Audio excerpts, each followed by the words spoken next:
Le Tchad, pays invité d'honneur à la biennale du Festival panafricain du cinéma et de la télévision de Ouagadougou, se dit prêt pour honorer son statut de pays invité d'honneur.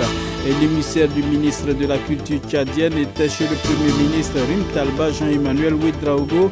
Et c'est le seul titre au menu de cette édition. Dames et messieurs, bonsoir et merci de choisir la télévision de la famille pour vous informer.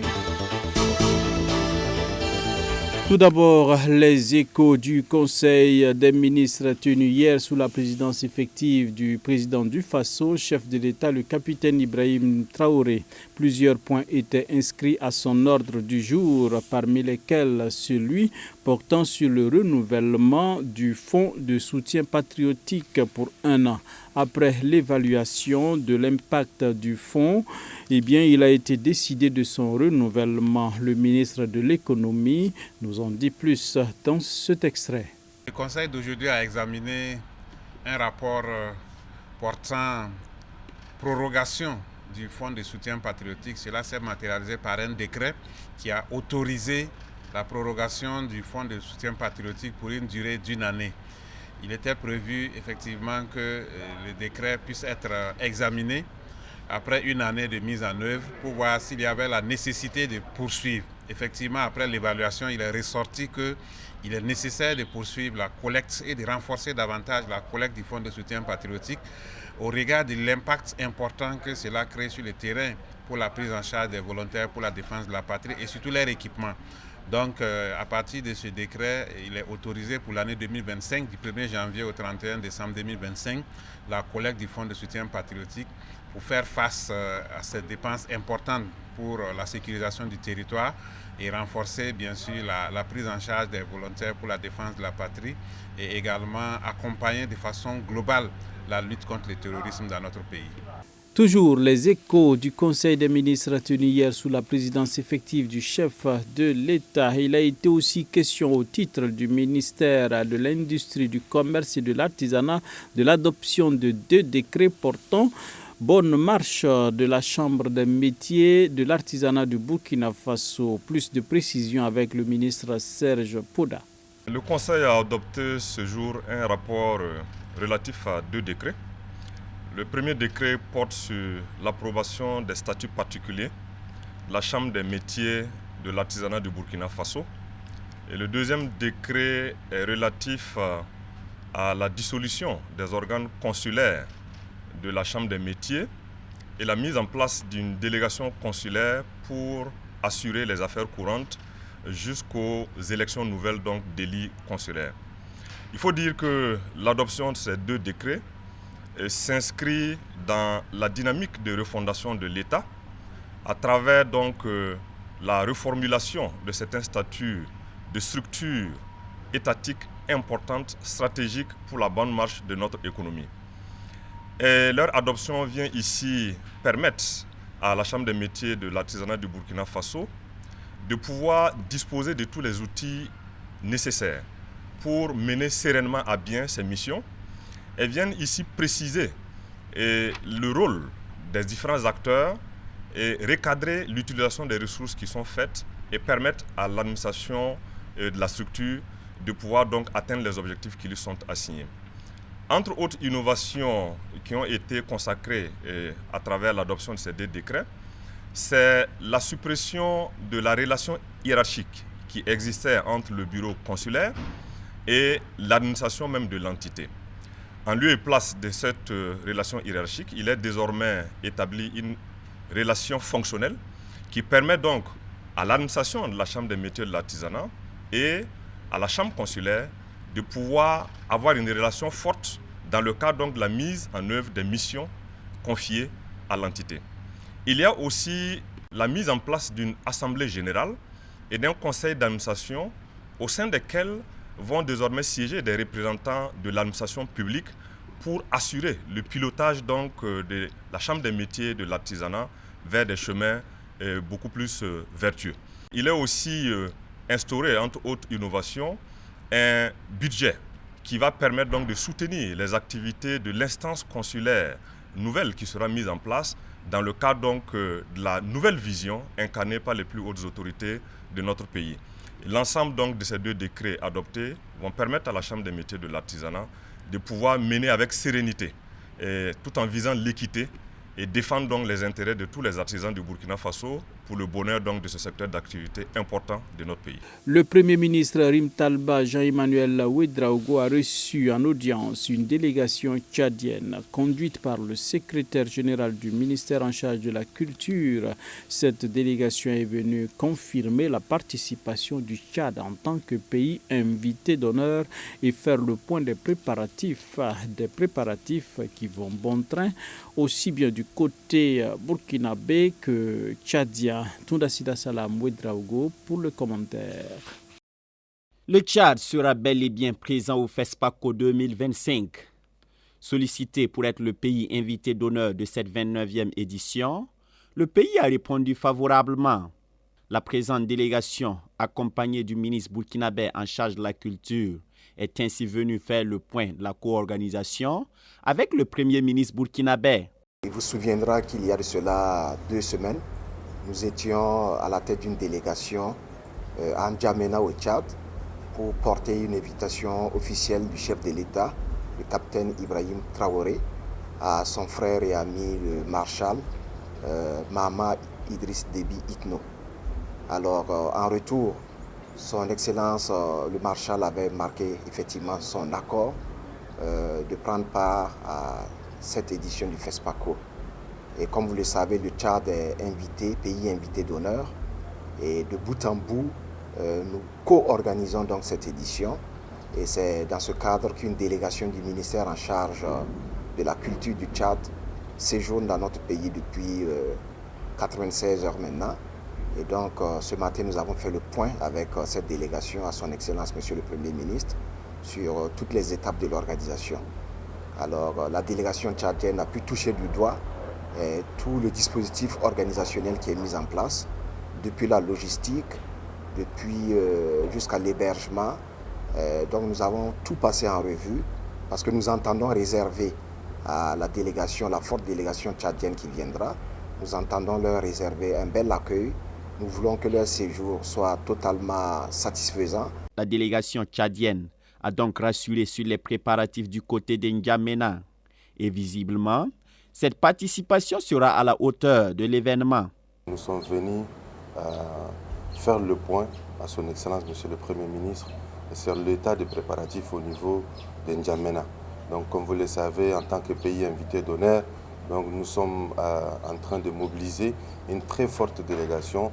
Et cette forte délégation sera à la hauteur de la découverte et de la promotion de nos cultures et la découverte de notre patrimoine culturel et touristique ici à Ouagadougou. Donc nous avons eu l'honneur d'avoir un site qui abritera les villages, qui sera dénommé le village Tchad au FESPACO. C'est sur ces villages-là où toutes les cultures, ne serait-ce que le Tchad en miniature sera représenté. Oui, satisfait parce que son Excellence, Monsieur le Premier ministre, étant aussi un homme de culture, il nous a donné aussi des orientations et des conseils avisés. Les préparatifs vont bon train pour vivre un FESPACO mémorable, selon le ministre Penrouende Gilbert Ouedraogo. Moins 3 semaines, nous pouvons dire que tout est fin prêt. Et il nous reste simplement à peaufiner certains aspects de l'organisation. Vous savez qu'il y a certaines choses qui ne peuvent pas se faire quand on est encore à 3 semaines d'un événement. Voilà. Mais ce qui devrait être fait à cette étape est entièrement exécuté.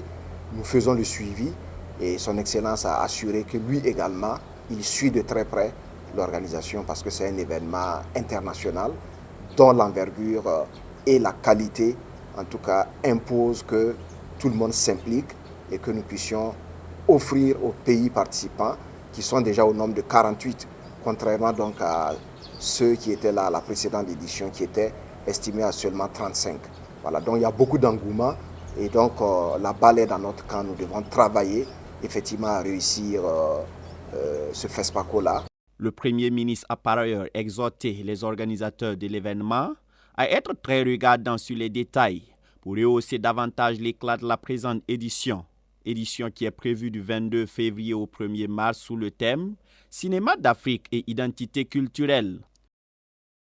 Outiller les hommes et femmes de médias afin d'en finir avec les maladies tropicales négligées au Burkina Faso d'ici 2030. Eh bien, c'est ce que s'évertue à faire le ministère de la Santé à travers le programme national de lutte contre les maladies tropicales négligées. Il a organisé une rencontre d'information et de sensibilisation à l'endroit des hommes et femmes des médias. Était présent pour nous Abibalaï Bourema. Dans la lutte contre les maladies tropicales négligées. Le monde entier célèbre la journée mondiale de lutte contre les MTN, les maladies tropicales négligées. En prélude donc de cette journée qui va se commémorer cette année sous le thème « S'unir, agir et éliminer », le programme national de lutte contre les MTN prévoit une série d'activités pour donner plus de visibilité sur ces endémies et les moyens de lutte en vue d'une grande mobilisation autour de cette lutte. Au regard des nombreuses difficultés rencontrées dans la lutte contre les MTN, il est important d'impliquer tous les acteurs pour aider à résoudre certaines contraintes et engranger plus de résultats. Au nombre des acteurs impliqués, il y a des hommes et des femmes des médias qui sont outillés sur cette question, d'où la rencontre d'information et de sensibilisation organisée par le Programme national de lutte contre les maladies tropicales négligées ce mardi 28 janvier 2025 à Ouagadougou. Et au Burkina Faso, dans notre pays, nous avons voulu marquer en tout cas cette journée d'une empreinte en impliquant les femmes et hommes du média, les spécialistes et professionnels de la parole, afin que ces maladies qui étaient jadis peu connues ou encore très peu promues en termes de mécanismes de lutte et d'engagement puissent vraiment trouver écho favorable auprès des populations. Ce sont des maladies qui touchent généralement les personnes qui ont très peu accès à l'eau potable, des personnes qui sont démunies, pauvres. Et ces maladies touchent environ plus d'1 milliard de personnes et comme vous le savez bien, ce sont des maladies très débilitantes. Vous avez de grosses bourses, vous avez de grosses jambes. In fine, des personnes qui, avec ces maladies, n'arrivent plus à mener les activités économiques. Donc ce sont des maladies qui handicapent et touchent fortement les ménages. Vraiment compromet leur capacité de subsistance. Donc aujourd'hui, lutter contre ces maladies tropicales négligées, c'est permettre à notre pays également de bénéficier de toute la vigueur nécessaire, en tout cas des citoyens, pour pouvoir assurer son plein développement. Au cours de la rencontre, des modules sur la lutte contre la filariose lymphatique, l'oncocérose, le trachome, la schistosomiase, la dengue et la lèpre ont été développés. Il s'est agi à travers ces modules de montrer aux journalistes les stratégies adoptées dans la lutte contre ces MTN, les acquis engrangés, les défis à relever et les perspectives pour l'élimination complète de ces endémies. Vous avez déjà l'onchocercose, vous avez la schistosomiase, vous avez la filariose lymphatique, mais pour vraiment parler de façon accessible aux populations, vous avez ces vers qui sortent au niveau du pied, qui entraînent une grosse jambe à un moment donné, je pense que beaucoup le reconnaissent. Vous avez également au niveau des bourses des hommes, où à un moment donné ça prend en tout cas une allure très grosse. Vous avez des urines rouges, c'est vraiment des conséquences des maladies, mais qui sont les aspects les plus reconnus par les populations.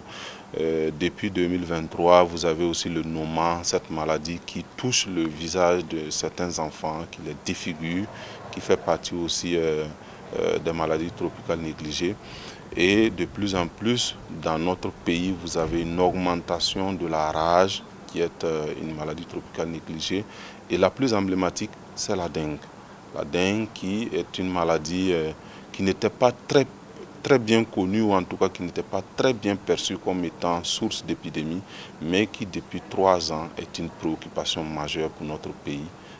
C'est une des raisons, en tout cas, une des raisons de plus pour que nous tous nous puissions nous mobiliser, pour que ce soit maladies bactériennes, parasitaires qui sont tropicales négligées, comme on aime les dire, nous puissions engager une lutte farouche et avoir des succès.